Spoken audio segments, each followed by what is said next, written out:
Hi everyone, and welcome back to Quotes in Context. Today's quote comes from one of the most famous philosophers in history, Plato, and it's all about power. Plato said, "The measure of a man is what he does with power." This quote raises an important question. How do we judge someone's character when they're given authority?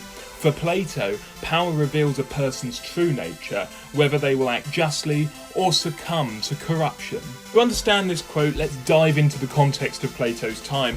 Plato lived in ancient Athens during the 4th century BCE, a period where democracy and philosophical thought were flourishing, but also where power struggles and corruption were common.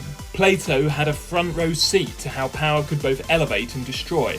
Athens was a direct democracy, and though it empowered its citizens, it also exposed the dangers of majority rule. Political leaders like Pericles and Alcibiades wielded great influence, sometimes for the benefit of the people, but often with self-serving motives. One major event that deeply influenced Plato's thought on power was the trial and execution of his teacher Socrates. Socrates was sentenced to death by democratic vote, not because he had committed any crime, but because he challenged the status quo.